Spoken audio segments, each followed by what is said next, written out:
Ang palabas ay nagsimula sa isang ambulansya na nagmamadali sa kalsada at sinusubukan na iligtas ang buhay ng isang binata na nagtangkang lumipad. Ngunit sa oras na dumating ito sa ospital huli na ang lahat at nawala na ito ng buhay. Ang mga doktor ay naguguluhan kung bakit ginawa ng isang bata ang ganoong bagay. Sinuri nila ang katawan nito at napansin ang lahat ng organ na ayos naman at napakalakas ng kanyang pangangatawan. Nalaman din nila na wala itong pamilya o kamag-anak kaya gumawa sila ng desisyon na gamitin ang katawan nito upang iligtas ang iba pa.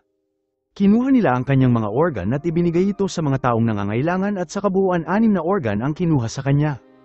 Ang operasyon ay inihanda at ang grupo ay labis ang pagod at nagtataka pa rin kung bakit ang katawan nito ay napakalakas. Ang katawan ng lalaki ay napakalakas kung saan nasira ang mga scalpel sa panahon ng operasyon. Nang biglang isang nurse ang lumabas sa silid ng operasyon na sumisigaw sa labis nitong takot.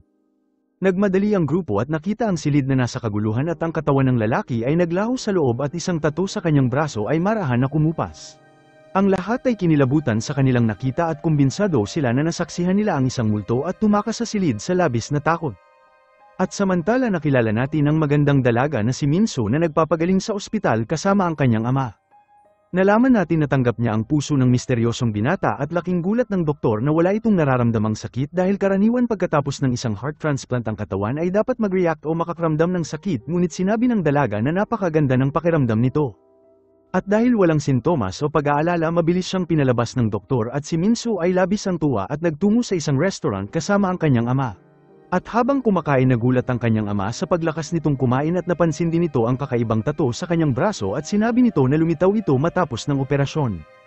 Pagkatapos ay sinabi nito sa kanyang ama na gusto nitong ipagpatuloy ang kanyang pagsasanay sa boxing dahil ang pangarap nito ay maging Olympic champion ngunit tumanggi ang kanyang ama.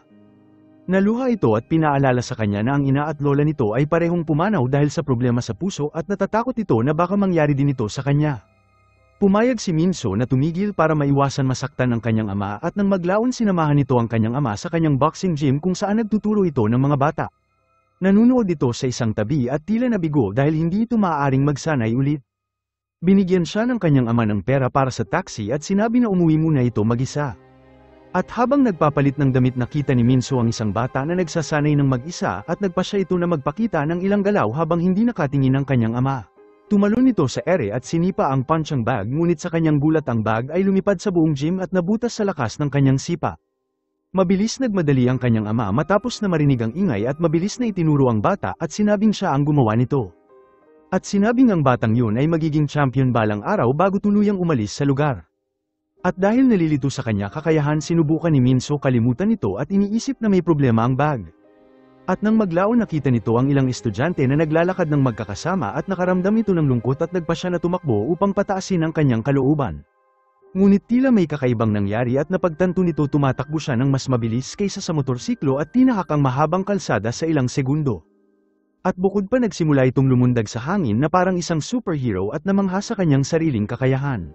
Tumakbo ito sa lungsod na labis ang tuwa hanggang sa bumangga ito sa isang truck ngunit ganap siyang hindi nasaktan. At sa katunayan nang halos bumaliktad ang truck hinawakan niya ito at itinulak pabalik na labis si kinagulat ng driver. Samantala nakita natin ang isang matandang lalaki na nagising mula sa coma sa loob ng maraming taon. Ang kanyang anak ay nagulat dahil inaasahan niya itong mamatay upang makuha nito ang lahat. Ngunit inihayag ng matanda na narinig nito ang lahat ng kanyang sinabi habang wala siyang malay at ngayon ay kumakain ito na parang nasa edad siya ng 20 anyos. Nadismaya ang kanyang anak at nagtungo sa ospital upang harapin ang surgeon na nag-opera sa kanya at doon ito nalaman na natanggap ng matanda ang pancreas ng misteryosong binata. Pinaliwanag ng doktor na walang nakakaalam na ang donor ay may supernatural na katangian. At sa sumunod na araw dinala ni Minso ang kanyang ama sa trabaho at bago umalis nagbabala ito na huwag masyadong tumakbo dahil sa kondisyon niya sa puso. At sa oras na mawala ito nagmadali si Minso sa isang mahabang kalye upang subukan ang kanyang kapangyarihan. Naramdaman nito na may nagmamasid sa kanya at isa itong misteryosong lalaki na kinukunan siya gamit ang kanyang telepono. At nang lumapit ito nagtago ang lalaki ngunit nakita siya nito at hinawakan ito sa kanyang kamay ngunit nakita nito na may kapareho siyang tattoo at dahil sa bigla ay binitawan niya ito. Nag-usap sila at nagmakaawa ito na huwag sabihin sa kanyang ama at nagtanong ito tungkol sa kanyang kapangyarihan at pinaliwanag ng lalaki na nakuha nito ang superhuman na lungs at ngayon ay nakokontrol na nito ang hangin. At upang patunayan nito huminga ito ng malalim at bumuga sa kalye na nagdulot ng malakas na bugso ng hangin na muntik na sumira sa lahat. Si Minzo ay humanga at sinabi ng lalaki sa kanya na may 4 pang katulad nila dahil 6 na organs ang naibigay. Hiniling nito kay Minzo na tulungan siyang hanapin ng iba pa at bumuo ng isang grupo. At samantala nakita natin ang isa pang binata na naglalakad ng may kumpiyansa sa kalsada.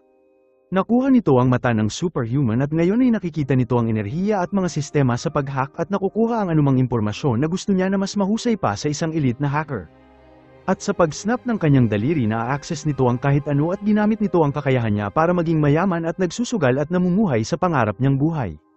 At samantala si Minzo at ang Airbender ay nagpasya na sumali sa Olympics at umaasang makilala ang ibang nakatanggap ng organ dahil marami sa atleta ay nakakatanggap ng mga donasyon. Nanalo si Minzo sa sprint ng madali at nakuha ang unang pwesto at masiglang nagsigawan ang mga tao. At habang nagpapahinga sila isang mabait na babae ang lumapit sa kanila at nag-alok ng libreng juice at sinabi na nagkaroon nito ng kidney transplant at naghinala ang lalaki na isa din siyang superhuman. Sinuri nito ang kanyang braso para sa tattoo ngunit wala siya nito kaya nagsimula silang maglakad palayo ngunit ang babae ay umupo at nakita ang tattoo sa kanyang likuran. Napagtanto nila na isa siya sa kanila habang umupo sila at kinausap siya ngunit wala itong alam tungkol sa kanyang kakayahan. Pinakita ng lalaki ang kanyang kakayahan at pinatalsik ang mga upuan at lamesa gamit ang kanyang hininga.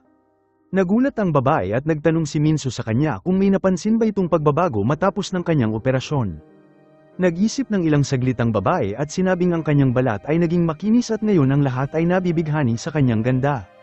Nakaramdam ng pagkabigo si Minzo at alam nito na mayroon siyang kakayahan ngunit hindi pa alam kung ano ito. At habang nakaupo sila ang isang lalaki ay biglang dumating at sa pag-snap ng kanyang kamay pinatay nito ang mga ilaw at nagpatugtog ng musika at gamit ang kanyang kapangyarihan na hack nito ang telepono ng iba pa at nagsimulang magbunyag ng personal na impormasyon na walang nakakaalam. Natuwa at pumalakpak ang matandang babae sa kanya at hiniling sa kanya na maging pinuno nila ngunit ang isang lalaki ay nagselos at tumanggi ito habang nagtanong kung bakit siya ang leader at nagpapakitang gilas lamang ito. Nagpanggap ito na mayroon siyang mahalagang trabaho at sinubukan na umalis at sarkastikong nagtanong si Minzo anong trabaho nito dahil magkasama na sila ng 2 araw na walang ginagawa. Inihayag nito na siya ay isang manunulat ng isang superhero na nobela ngunit ang lahat ay tumawa sa kanya dahil hindi naman siya kilala. At dahil nahiya ginamit nito ang kanyang kapangyarihan at pinalipad ang ilan sa mga kalat sa paligid at pagkatapos ay umalis sa pag-aasang pipigilan siya ng mga ito ngunit walang may pakialam sa kanya. Pagkatapos ay napunta ang eksena sa matandang superhuman na naniniwala na siya ay pinili ng Diyos na baguhin ang mundo at maging isang superhero. Bumangon ito mula sa ilalim ng lupa habang nakaupo sa isang trono na nag-uumapaw sa karisma. Dumating ang kanyang anak kasama ang isang negosyante na gustong gumawa ng proyekto kasama ang kanyang ama upang kumita ng milyon. Iniwan niya ang mga ito para mag-usap ngunit simulan ng negosyante na tuyain ang matanda at tinawag siyang baliw at umupo pa ito sa kanyang trono na ikinagalit ng matanda. Isinumpa siya nito at tinawag siyang walang silbi at sinubukan ng negosyante na suntukin siya sa pag-aakalang mahina ito ngunit hinawakan siya ng matanda sa leeg at nagsimulang manghina ang lalaki na parang nauubos ang kanyang buhay. At sa kaparehong oras ang matanda ay nagsimulang magmukhang bata at napagtanto nito na ang kanyang kapangyarihan ay sumisipsip ng enerhiya ng buhay ng tao. At upang makumpirma inilagay nito ang kanyang kamay sa isang puno at mabilis itong nawalan ng buhay. Tumawa ito dahil alam niyang mas nagiging malakas siya at ang kanyang anak ay labis ang takot sa nakita nito. Nagtungo ito sa ospital at hiniling ang katotohanan mula sa doktor sa orihinal na superhuman donor. Inihayag ng doktor na 6 na organ ang inilipat sa 6 na magkakaibang tao at kabilang dito ang kanyang ama at ngayon ay alam na nito na ang lahat ng nakatanggap ay nagkaroon ng kapangyarihan at inutusan ng kanyang assistant na hanapin sila upang nakawin ang kanilang organ para magamit niya ito. Samantala sa kanyang pabrika isang manggagawa ang nasugatan at nagmadali ang isang trabahador upang tumawag ng ambulansya ngunit ang kanilang manager na may kaparehong tattoo ay nagpakita at ipinatong ang kamay sa nasugatan na lalaki na mabilis siyang pinagaling. Nalaman natin na natanggap niya ang atay ng superhuman at ang kanyang kapangyarihan ay ang pagpapagaling. Ngunit ang pagpapagaling ay nagpapahina sa kanya at para gumaling kailangan itong uminom ng tubig. At kung mas marami itong taong pagagalingin mas maraming tubig ang kailangan niya upang makabalik ito sa normal. At sa sumunod na araw si Minzo at Airbender ay pinaglalaroan ng kanilang kapangyarihan. Nang biglang aksidente itong bumahing at hindi sinasadyang pinatalsik niya ito sa malayo at sa takot inakala nito na patay na si Minzo ngunit mabilis itong bumalik na hindi nasaktan at sinabing may nakita siyang kulangot.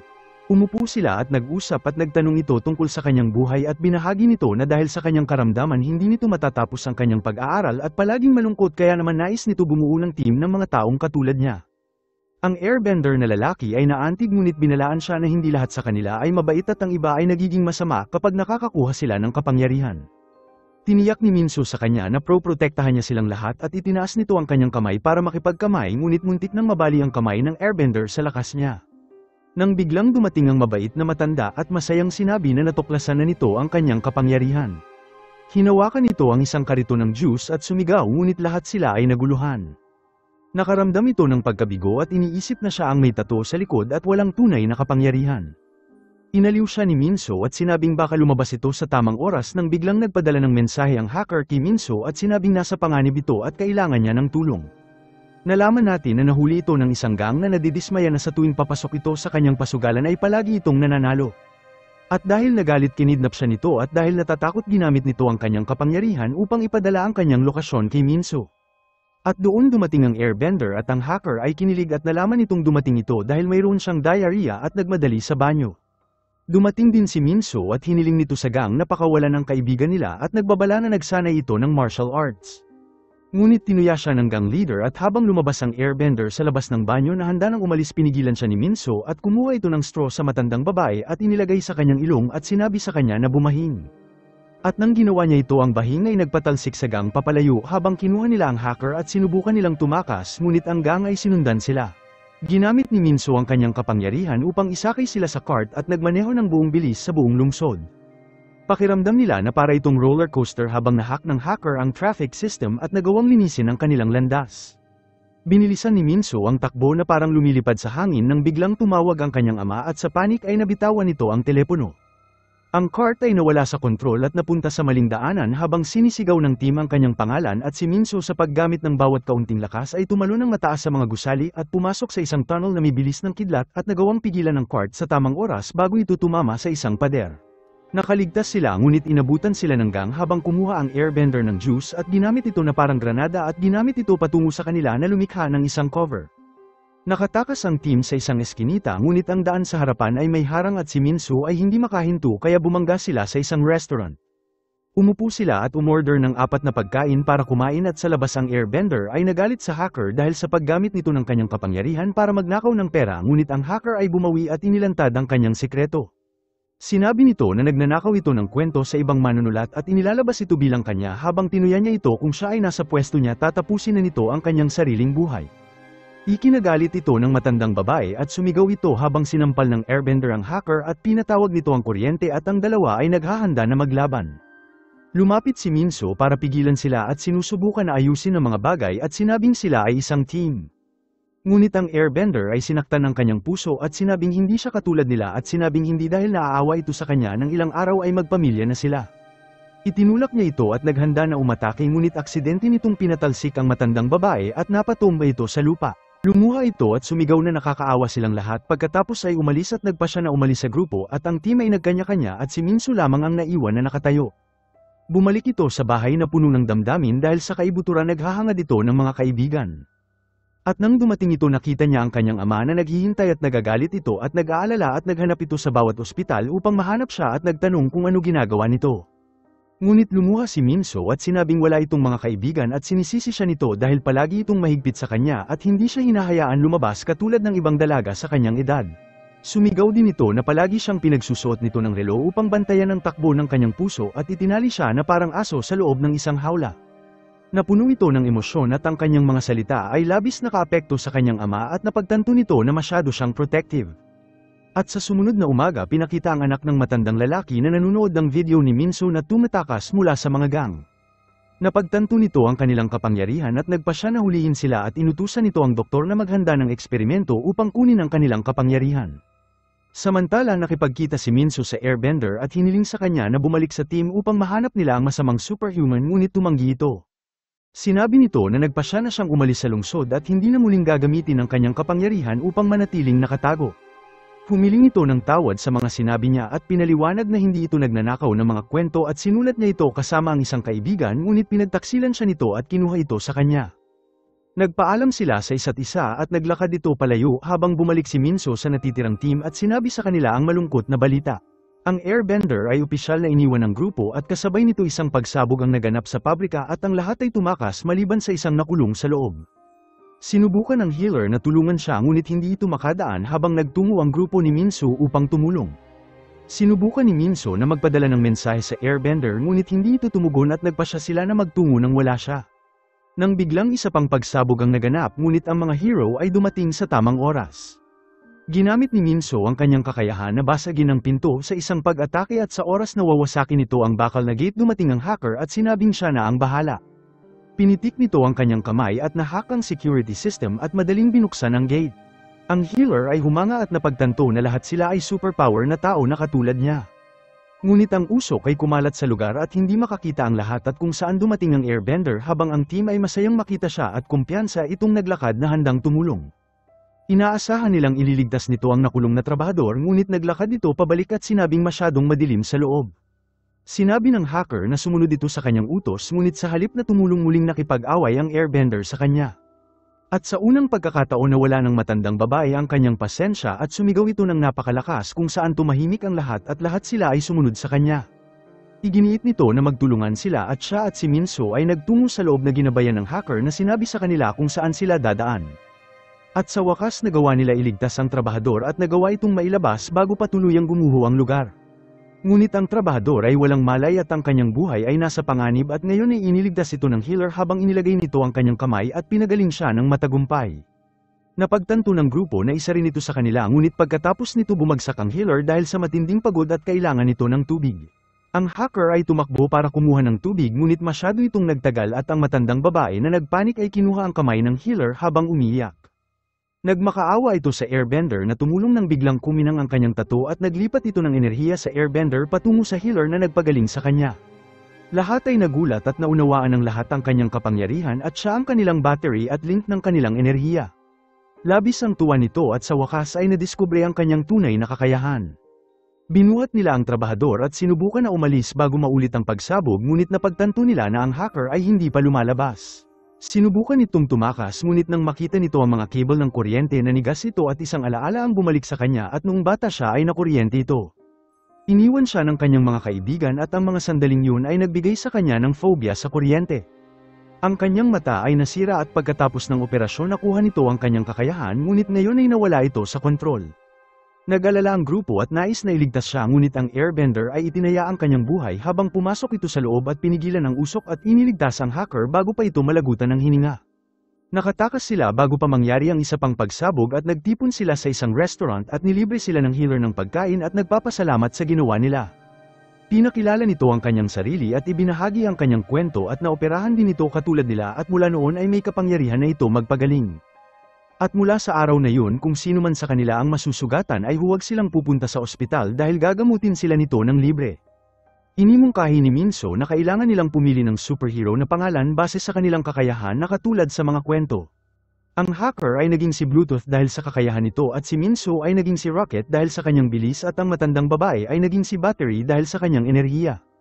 Lahat sila ay nagtawanan at nagbiruan at sinusubukan ang kanilang kapangyarihan at sa unang pagkakataon naramdaman nila ang isang tunay na pamilya. Umuwi si Minso ng masaya dahil mayroon na itong mga tunay na kaibigan at nakita nito ang kanyang ama na inaayos ang sasakyan at nahihirapan nito sa gulong. At tahimik ginamit ni Minso ang kanyang kapangyarihan upang tumulong na hindi napapansin ng kanyang ama at sa tingin nito na naayos ito ng kanyang ama. Sinabi nito kay Minso na huwag ito mag-alala dahil palagi siya nitong proprotektahan. At sa sumunod na araw ang matandang superhuman ay binisita ang pabrika para makita ang mga trabahador na nailigtas at nagpasalamat ito sa healer at nakipagkamay pagkatapos ay nakita nito ang kanyang tattoo at napagtanto na siya rin ay isang superhuman. Nagtanong ito sa kanyang pangalan at ilang detalye pagkatapos ay naglakad papalayo at ngumiti na tila may planong hindi maganda. At nang maglaon ang anak ng matanda ay nahuli ang healer at kinaladkad dito sa ospital para sa isang eksperimento at itinali ito ng walang anesthesia at determinado na kunin ang kanyang kapangyarihan. Samantala ang matanda ay dumating at inutusan nito na huminto habang naglakad ito malapit sa healer at sinubukan na ubusin ang kanyang enerhiya sa paglagay ng kamay nito sa kanyang leeg ngunit walang nangyari. Pagkatapos ay napagtanto nito na ang kanyang kapangyarihan ay hindi gumagana sa iba pa na katulad niya. Sinubukan niya ito sa pamamagitan ng isang nurse at gumana ito at kinuha nito ang enerhiya ng kanyang buhay ng tuluyan. At upang makuha ang kapangyarihan ng healer sinabi sa doktor na i-transplant ang atay ng healer sa kanya. Ang doktor na labis na takot ay walang pagpipilian kundi ang sumangayon at nagsimula ang operasyon. Ngunit ang anak nito ay labis ang galit nang mabigo ang kanyang plano at inutusan nito ang kanyang assistant na hulihin ang natitirang mga superhuman para matuloy ang kanyang plano. Sumunod ang assistant at nagtungo kasama ang isang gang at nagawa nilang ma-ambush ang airbender at pinatulog ito. Pagkatapos ay nagtungo sila kay Minso na mabilis naghanda upang lumaban sa kanila ngunit nakita ng kanyang ama ang eksena at tumakbo sa kanya. Nagalit ito at sinabi na protektahan siya nito at magtago lamang ito sa kanyang likuran. Sinuot nito ang kanyang uniforme at tumayo sa harap nila habang nagbabala na magsisisi silang lahat. Sumugod ito sa gang ngunit ang kanyang sapatos ay tumalsik at natapilok ito dahilan upang pagtawanan siya ng gang. Sinamantala ni Minso ang pagkakataon na gamitin ang kanyang kakayahan at mabilis na tinalo ang mga kalaban sa ilang segundo na hindi napapansin ng kanyang ama. Tumakbo ito pabalik sa posisyon bago ito lumingon at ang kanyang ama na humanga sa eksena ay pinagpalagay na siya ang gumawa nito at pinasaya siya ni Minso at hinikayat siya na magpatuloy. Muli itong umatake at habang nasa harapan nakipaglaban si Minso sa likuran at pinatumba ang kalaban ng isa-isa. Nag-iwan ito ng malakas na atake na nagpalipad sa kanila pagkatapos ay bumalik ito sa kanyang lugar at pinuri ang kanyang ama. At ang gang na labis ang takot sa nakita nila ay umatras at ang kanyang ama ay nalilito dahil natatakot ang mga ito sa kanyang anak. Nang biglang umatake ang gang at sinubukan ng kanyang ama na pigilan sila ngunit tumalon si Minso sa kanya at itinulak sila papalayo at naniniwala pa rin ang kanyang ama na siya ang may gawa nito.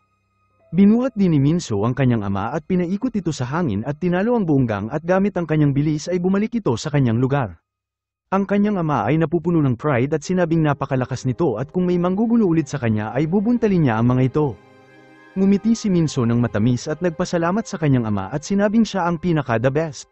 Hinayaan niya itong lasapin ang pagkakataon na hindi alam ang katotohanan at samantala nakita natin ang ilan sa kanyang kaibigan na nakakulong sa isang nakatagong pasilidad sa ilalim ng lupa.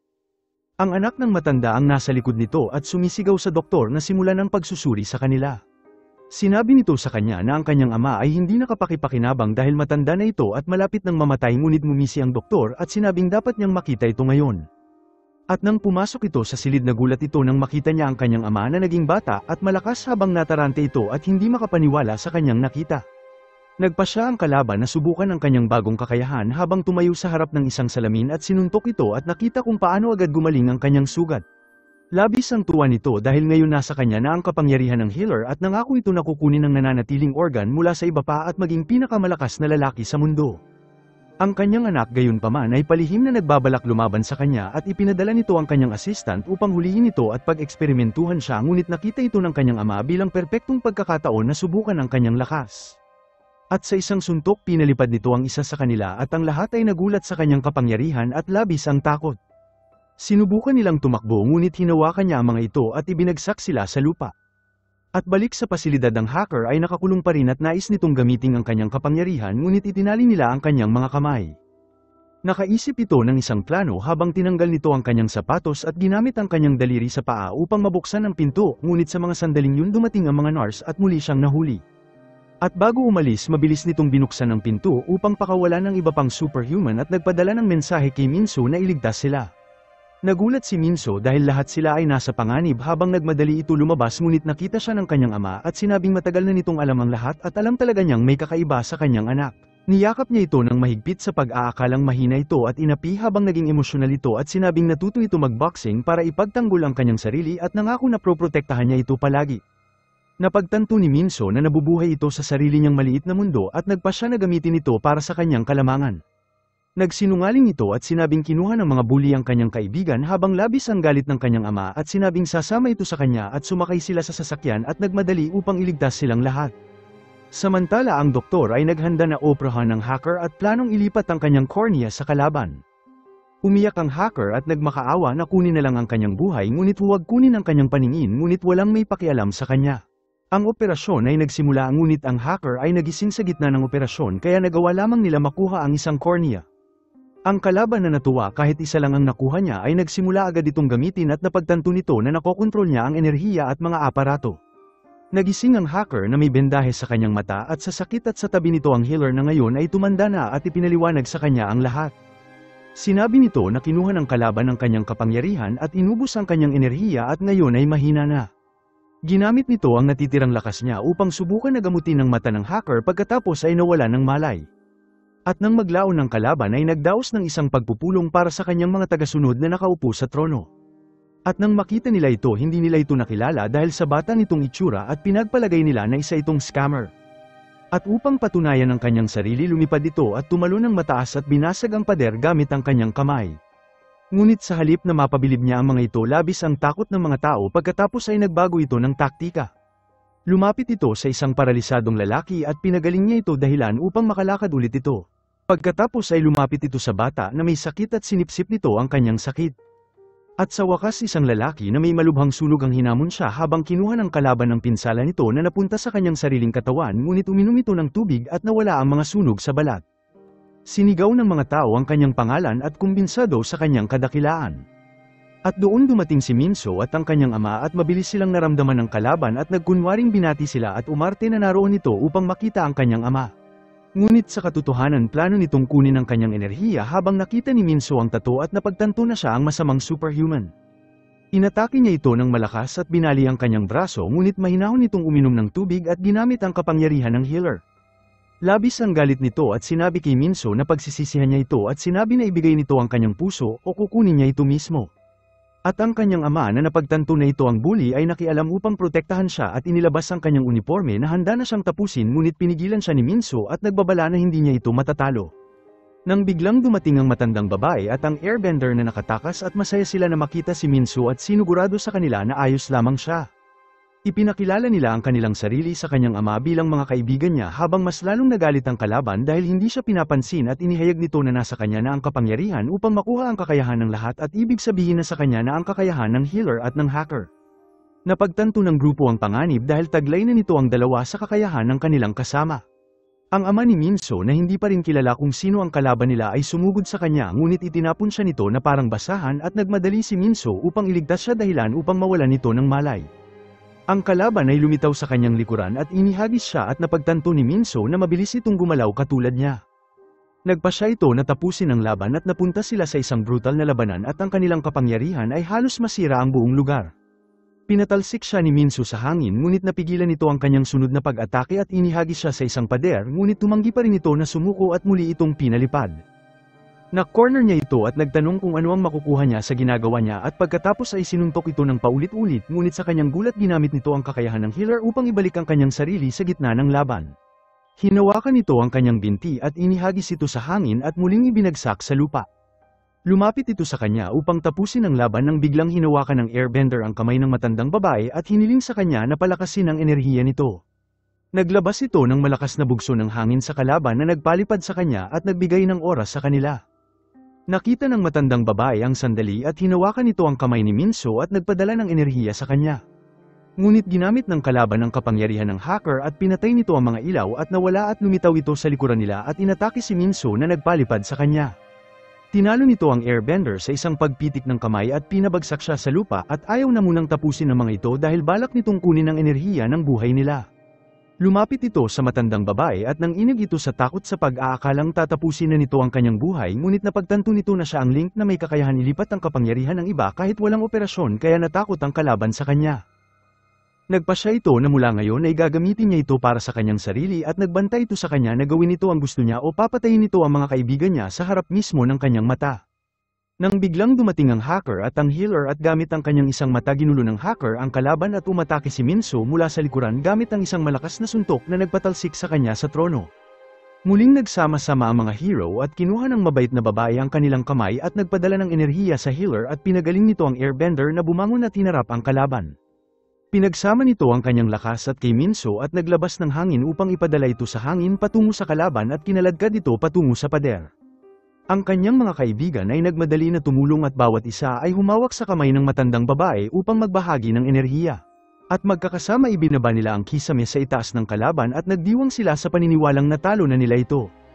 Ngunit hindi ito nakayanan ng gusali at nagsimula itong gumuho nang biglang lumitaw ang kalaban sa pagkaguho at sinipsip ang lahat ng tubig sa lugar at mas pinalakas pa ang kanyang sarili. At dahil sa galit hinawakan ito ang airbender sa leeg at inihagis ito sa lupa. Sinubukan ni Minso na umatake sa kanyang likuran ngunit naramdaman siya nito at sinakal siya nito pagkatapos ay umatake ito ng malakas na suntok sa kanyang tiyan dahilan upang sumuka ito ng dugo. Bumagsak ito sa lupa at nagsimulang mawala ang kanyang tato at isang senyales na mamamatay na ito. Ang matandang babae ay naluhas sa pag-iisip nito na wala na si Minso at sinubukan niya itong iligtas ngunit nakialam ang kalaban at nagbanta sa kanya na ilipat nito ang kanyang kapangyarihan o tatapusin sila nito. At dahil nabigo pumayag ito at hinawakan nito ang kanyang kamay na puno ng walang pag-asa ngunit sa katunayan ay ginagawa nito ang isang plano. At sa halip na bigyan niya ito ng enerhiya sinipsip nito ang enerhiya ng kalaban at pindala ito kay Minso at muli siyang binuhay. Muling tumayo si Minso ng mas malakas kaysa sa dati at sumugod ito sa kalaban at sinuntok ito ng napakalakas na umalingaw-ngaw sa silid. At sa pagkakataon na ito ang mga atake nito ay nakasakit sa kalaban at pinatalsik niya ito sa hangin at nagsimula ng mabilis na mga pag-atake at hindi binigyan ng pagkakataon na pagalingin ang kanyang sarili. Inihagis niya ito sa isang kuryente na nagpahina sa kanya at sinubukan pa nitong lumaban pabalik ngunit iniwasan nito ang bawat pag-atake gamit ang kanyang bilis. Naisip ni Minso na siya ay isang mabait na batang babae ngunit ngayon siya ay isang mabangis na hero. Naglunsad ito ng malalakas na pag-atake na nagpatalsik ulit sa kalaban. Kinuha nito ang dalawang bakal na rod at sinubukan na umatake kay Minso ngunit tinawanan siya nito. Kinuha nito ang rod at binali ito na parang toothpick at gamit ang kanyang kakayahan sa boxing at lakas naglabas ito ng malalakas na suntok at sipa na ganap tumapos sa kalaban. Ang kanyang mga kaibigan ay nagdiwang at tila mukhang natalo niya na ito ngunit biglang nagsimulang manginig ang lugar at napagtanto nila na ang kuryente ay hindi matatag at isang pagsabog ang paparating. Ang hacker na labis ang takot sa kuryente ay tinipon ang kanyang lakas ng loob at hinawakan nito ang kamay ng healer at ng mabait na babae at kinuha ang kanilang enerhiya sa kanyang sugatan na mata at nagawa nitong malabanan ang kanyang takot habang tumayo sa gitna ng kuryente at kinuha ang lahat ng enerhiya dahilan para mawala ang kuryente sa buong lungsod. Ngunit muli nitong ibinalik ang enerhiya at isang bagong anyo ng kapangyarihan ngayon ang dumadaloy sa kanya. At sa unang pagkakataon ng airbender ay kinilala siya at nakipagkamay sa kanya at sinabing pinagmamalaki siya nito. Ang mga hero natin ay gumawa ng isang bilog at magkakahawak ng kamay ay nagsimulang pagalingin ang sugat ng bawat isa. Ngunit biglang nagising ang kalaban at humawak sa kanila at sinubukan itong kunin ang kanilang enerhiya hanggang sa sumigaw si Minso sa kanyang ama. Dumating ang kanyang ama na parang isang bayani at tumalon sa isang pag-atake na nagpatalsik sa kalaban. Niyakap nito si Minso at humiling ng patawad dahil hindi siya agad nito na protektahan habang hinawakan ulit nito ang kamay ng kanyang mga kasamahan at nabawi ng lahat ang kanilang kapangyarihan. Lumapit ang kanyang ama sa kalaban ngunit natigilan nang makita niya ito at ang kalaban ay muling bumalik sa matandang anyo nito. Napagtanto ni Minso na naubos nito ang lahat ng kanyang kapangyarihan habang lumapit ang healer sa matanda na handang tumulong ngunit sinubukan pa rin ng kalaban na kunin ang buhay niya. Nagpa siya ang healer na iwan na lang siya hanggang sa mamatay at ginamit ng hacker ang kanyang kapangyarihan at ang kalaban ay pindala paitaas sa kanyang mga tagasunod.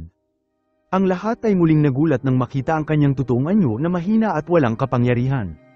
Napagtanto nila na siya ay isang manloloko na niloko sila kung saan natapos ang labanan. At bago magdiwang inimungkahi ng matandang babae na mag-isip sila ng pangalan ng kanilang grupo hanggang sa maisip ni Minso na high five at sumang-ayon ang lahat. Ang kanilang unang misyon ay nagtungo sila sa ospital at pinagaling ang trabahador na napunta sa coma at ang asawa nito ay nagulat nang makita siya at umiyak sa labis na tuwa.